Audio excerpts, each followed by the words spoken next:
The Red Baron is a figure of history whose life was steeped in legendary fame during the First World War. But who was the Red Baron? Often given this name due to his blood-red fighter plane, his real name was Manfred von Richthofen, a noble-born aristocrat from Wrocław, Prussia, which today is in Poland. Von Richthofen had a privileged life as a noble. As a youth, he was sent to military school to be trained as a cadet, after which he would eventually be trained as a cavalry officer, which he became in 1911. In 1914, war broke out, and as a German officer, he was first sent to the front where he was awarded with the Iron Cross for courage under enemy fire. However, it wasn't long before his duties changed to supply duty in the trenches, collecting food and running errands. It was after this time he wrote to superiors, expressing that he didn't join the army to collect cheese and eggs. Following this, he then took to the skies as a backseat observer for reconnaissance planes, before finally being able to return to the ground to complete aerial training from which he would become a pilot. In 1916 he took to the skies officially as a pilot, and it wasn't long before he earned the title of Fighting Ace after a number of enemy kills. It was after this that he painted his planes blood red. This would dramatically increase over time when he shot down dozens more planes, solidifying his place as the deadliest fighter pilot in the war. He tended to be less aerobatic and risk-taking than other fighter aces, as well as more ruthlessly strategic and conservative. He would usually prefer to swoop down on enemies from above and take them out with cunning precision. Eventually, he even led a squadron of fighters, dubbed by the press as the Flying Circus. Things came to a head in 1917, when after clocking up over 50 kills, he was shot by a British RAF aircraft during a dogfight which fractured his skull. He would never recover from this incident. He took to the skies again nevertheless to rack up a total of 80 kills. He would get silver cups engraved with the dates of each of his kills. His spree finally came to an end in 1918, when he was shot down officially by RAF fighter Arthur Roy Brown, when his Flying Circus engaged a group of British fighters. Controversy surrounds his death, however, and who indeed actually killed him. As many historians now concede, he was also shot down by Australian machine gunners when he swooped down to attack one of the British fighters. Whilst he was shot at by Brown, the fatal shot to the heart probably came from the Australian machine gunners below. After he crashed, his body was retrieved and buried by Allied forces. The legacy of the Red Baron would be that of the deadliest military airman of World War I. Thanks for watching. Please like and subscribe to be updated with new videos.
brutal air combat rages in the skies of war-torn Europe.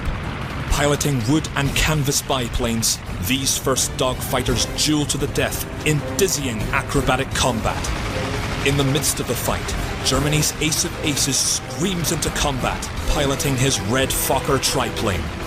The Red Baron, known for downing 80 planes, makes history time and again. Now, you're in the cockpit as the famous ace climbs his way to victory.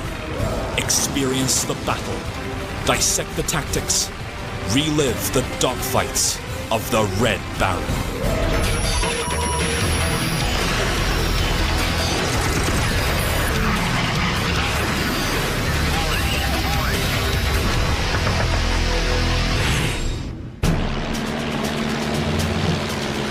September 1915.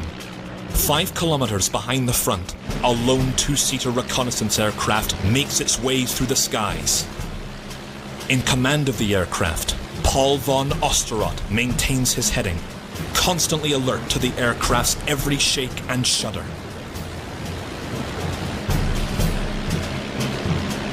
Acting observer and rear gunner is none other than Manfred von Richthofen. The young 23-year-old observer is on a collision course with history. The battle in the Champagne region broke out, and we flew to this front in order to play a greater part with our large battle planes. I would have only been too glad to have a fight in the air.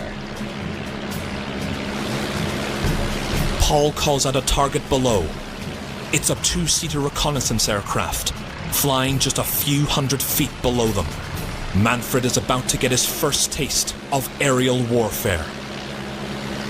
Paul pitches the nose of the aircraft down and begins the attack run. We calmly approached him, and for the first time, I saw an opponent in the air with reasonable distance. Paul skillfully flew so close that I could easily bring him under fire. Manfred wields his guns and opens fire on the British. Rounds slam into the plane, causing severe damage. To maintain the advantage, Paul banks to the left, allowing Manfred a clear view of his target. He fires again.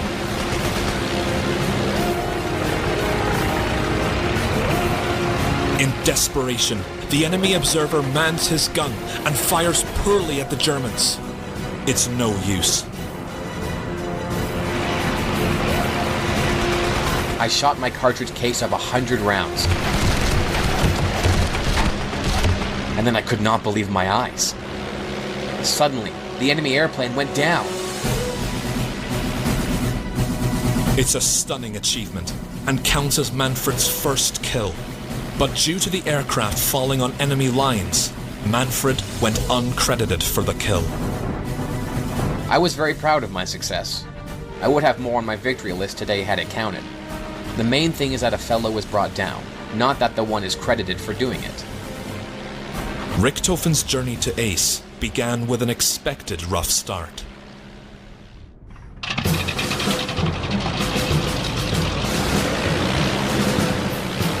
On his first solo flight, he struggled to keep control of the aircraft.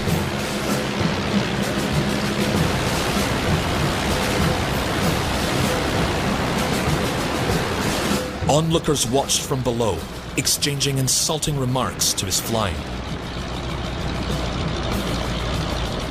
After landing nose first and failing his flight exam, it was clear more training was needed. A flight in the Fokker E-3 fighter had also ended in disaster. Suffering an engine failure on takeoff, it appeared the world was against him.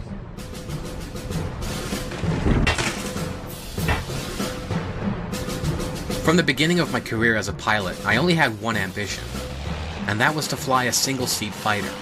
I am entertaining the idea of going to Bolka to become a student of his. I always need a change. That would be something new again, and not to my detriment either. With more flying experience under his belt, and meeting with the famous ace, Oswald Bolke, Manfred was transferred to his squadron, and granted the latest German fighter, the Albatros D2.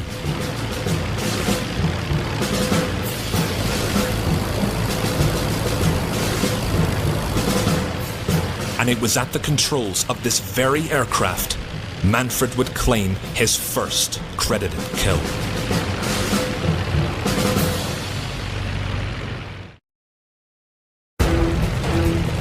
September 17th, 1916. 5 Albatross D-2s of Bolka Squadron make their way to the front over Cambria.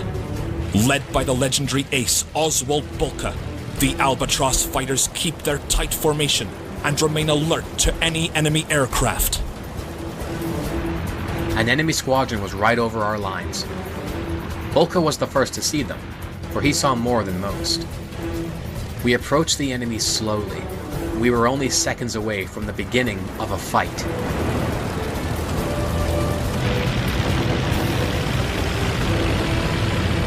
The sky erupts in a chaos of swirling airplanes.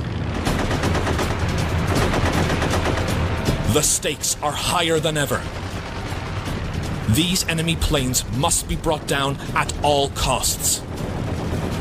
Manfred spots an FE-2 just off his nose. He pitches down and latches on to his target.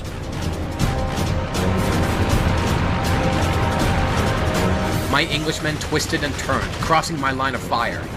There was only the growing thought, he must fall, come what may. Manfred fires volley after volley, peppering the FE-2 with machine gun rounds. With careful stick and throttle, he manages to stay on the enemy's 6. Manfred is destined for glory or death. I was so close I was afraid I would ram him. Then suddenly, his propeller turned no more. The engine was probably shot to pieces. The FE-2 plummets to the ground as the wounded pilot struggles to keep control. Manfred watches from above, adrenaline still coursing through his veins. To his excitement, the plane collides with the ground in friendly territory. It's a confirmed kill. I was so excited that I could not resist coming down, and I landed with such eagerness on this strange field that I almost went over on my nose.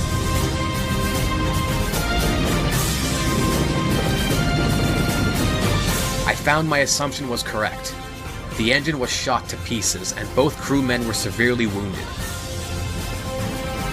When I came home, Bolka was wondering where I had been so long.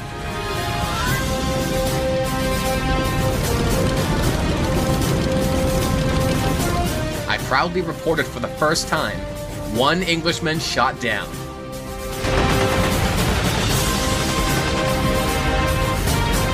From September to November 1916, Manfred went on to down another 10 aircraft, earning him more than required to make ace.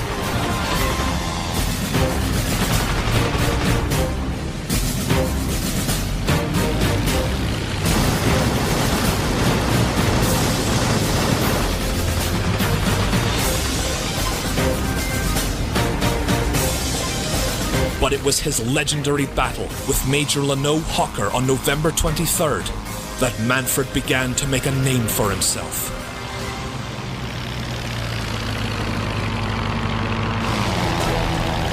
Like knights of the air, the duel begins.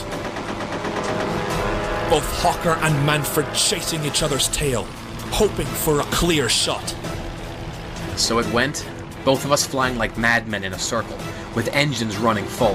First left, then right, each intent on getting above and behind the other. I was soon actively aware I was not dealing with a beginner. From 9,000 feet to merely a couple hundred, the two aces continued to fight, ignoring the physical exhaustion of combat. Gradually, this got to be too much for the brave sportsman, and he finally had to decide whether to land on our sides or fly back to his own lines. Naturally, he attempted the latter. In so doing, my first bullets flew by his ears, for prior to that I had not fired a shot. Hawker violently bobs and weaves to avoid the incoming hailstorm of bullets. Locked onto his tail, Manfred closes the gap. At the end of the day, only 1 aircraft will be returning home. About 50 meters behind our lines, he plunged down with a shot through the head.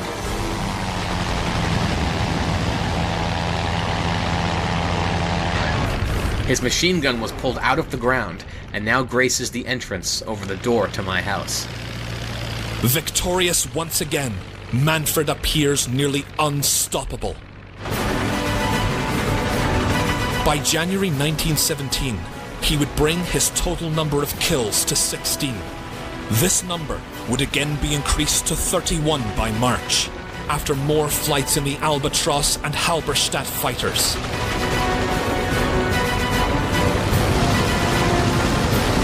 Not long after acquiring the D3 variant of the Albatros, Manfred's most feared and famous name would strike fear into the hearts of even the most courageous pilots.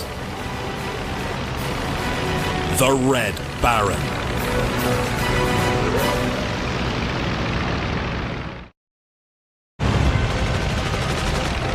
First to the scene, he is a lethal machine. It's bloody April, and the tide is turning. The British Army begins the offensive at Arras, planned in conjunction with the French High Command. Under Richthofen's leadership, Jasta 11 drones in like angry hornets. The Red Baron is flying too fast, and he's flying too high for the British to get a shot on him. The enemy aircraft are torn apart, losing 245 planes. One day I got the idea to paint my crate glaring red. After that, absolutely everyone knew my red bird.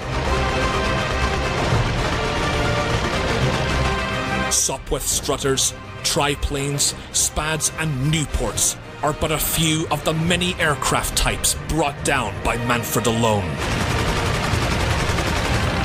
By the end of April, his kill count had reached 52. Incredibly, 4 of which he had downed in a single day.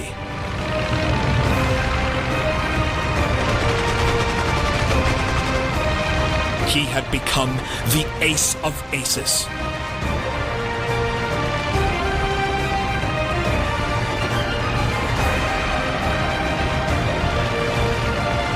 By the summer, Manfred had acquired the final variant of the Albatros, the D5.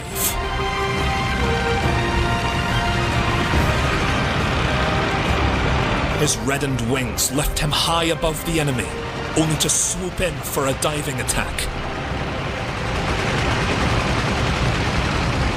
Fight on and fly on to the last drop of blood and the last drop of fuel, to the last beat of the heart.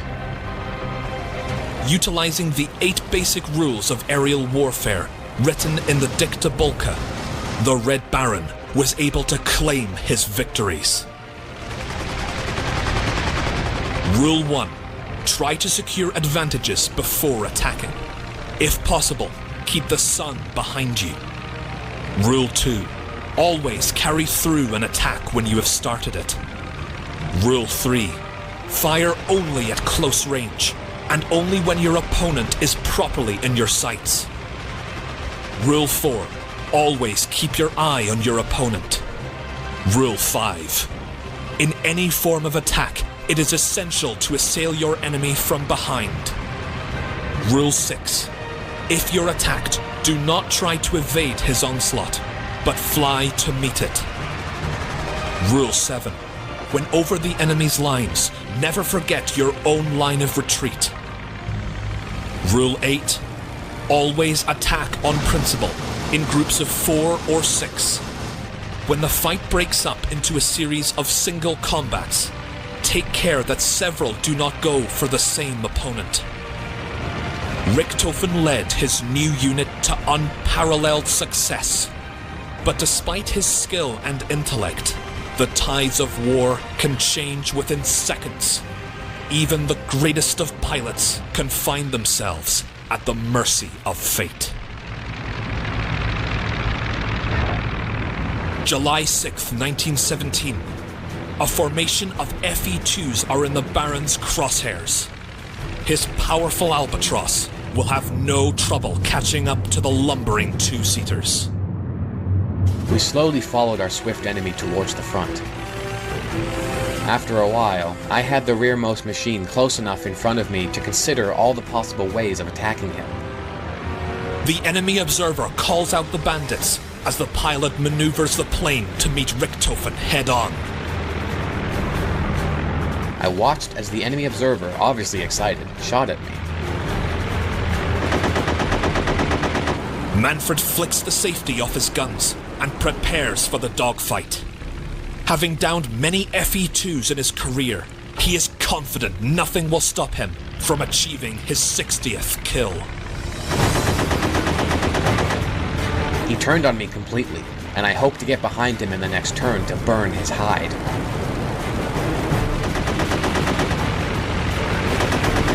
Manfred takes aim, but then suddenly, disaster. I was received a blow to my head. I was hit.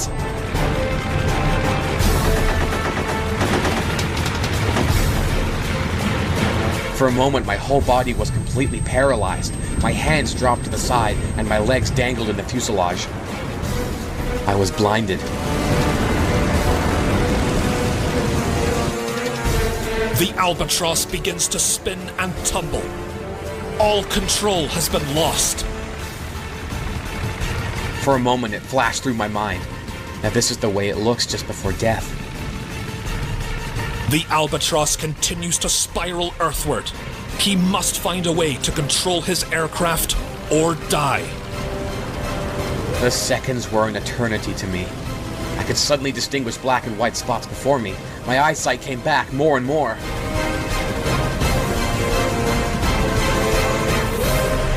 Miraculously, Manfred is able to recover his aircraft and end the deathly spiral. His vision returning, he musters the strength to land his aircraft in open field.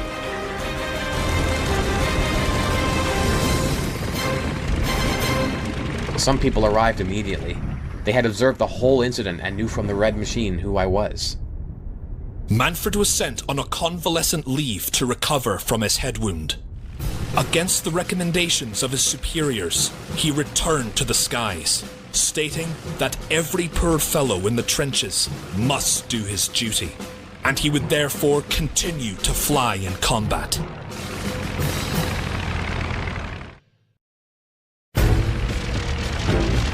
March 1918. The Red Baron appears on the scene in a brand new aircraft, one most famously known as the Fokker triplane. Compared with the Albatross fighters, the triplane offered exceptional maneuverability. Manfred uses the plane's superior turning ability to get behind his enemy and rake them with lead. By the 28th of March, his kill total had reached a sensational 74. But Manfred's view of the war had changed drastically. I am in wretched spirits after every aerial combat, but that no doubt is an after effect of my head wound. When I set foot on the ground again at my airfield after every flight, I go to my quarters and I do not want to see anyone or hear anything. I think of this war as it really is, not as the people at home imagine, with a hurrah and a roar. It is very serious, very grim. Despite his outlook on the war, Manfred led the way in an attempt for air superiority. Over time, he became less tactical and more aggressive.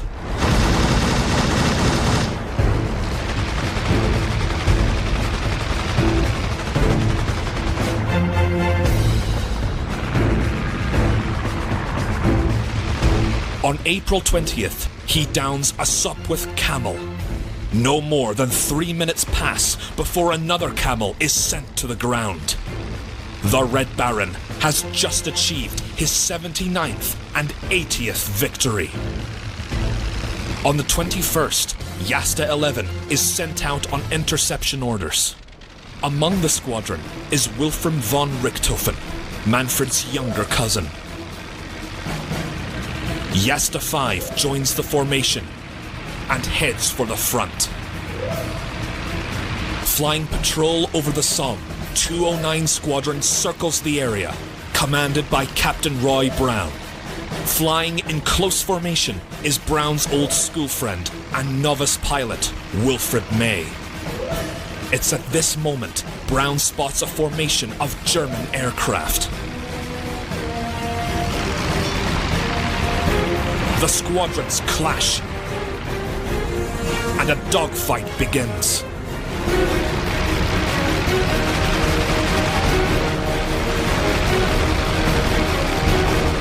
Planes fall from the sky in the deadly dance of death. Wilfred May spots a lone triplane on the outskirts of the fight. Piloted by Manfred's cousin, Wilfram is unaware of the Sopwith approaching from behind. The inexperienced May presses the trigger and doesn't let go. The rapid firing causes both his guns to jam. Manfred spots his cousin in danger and begins to attack.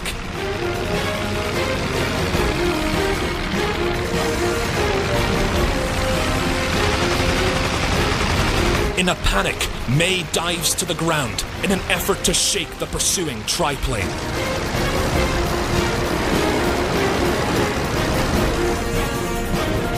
May follows the Somme River west to his lines, the Baron in hot pursuit.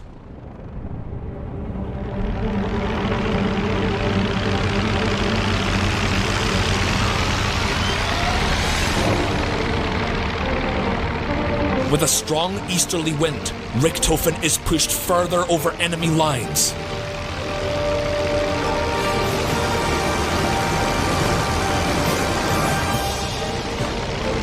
Under constant ground fire, Manfred seems unaware of the danger closing in.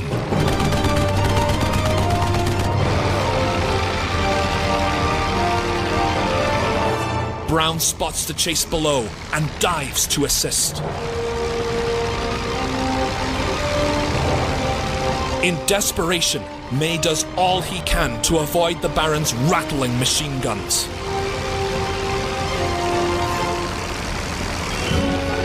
Roy Brown takes aim and fires. The triplane enters a climbing turn as Cedric Potkin of the Australian Machine Gun Company also fires at the plane. In an instant, Richthofen receives a single, fatal bullet wound to the chest.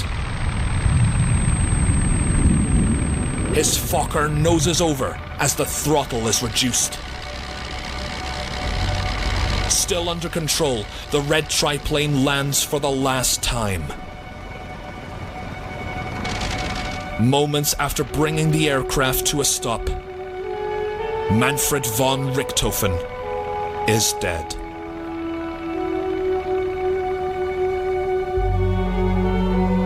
Controversy continues to surround the identity of the person who fired the shot that killed Richthofen. But why would he have flown so low over enemy territory, breaking one of his own rules in the process? Richthofen's behavior after his injury was noted as consistent with brain-injured patients, and such an injury could account for his perceived lack of judgment on his final flight, suffering target fixation. His accomplishments in the First World War are beyond extraordinary. No other fighter pilot of that time had reached Manfred's total of 80 kills. The dogfight remains one of history's most dangerous elements of war, one of which that has claimed the lives of many. From rookies to aces, a single second could mean life or death. Manfred knew the risks, yet continued to fly, setting more than just an example, but forging history with the wings and propeller of his aircraft, allowing his name to live on. The Red Baron.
cooking.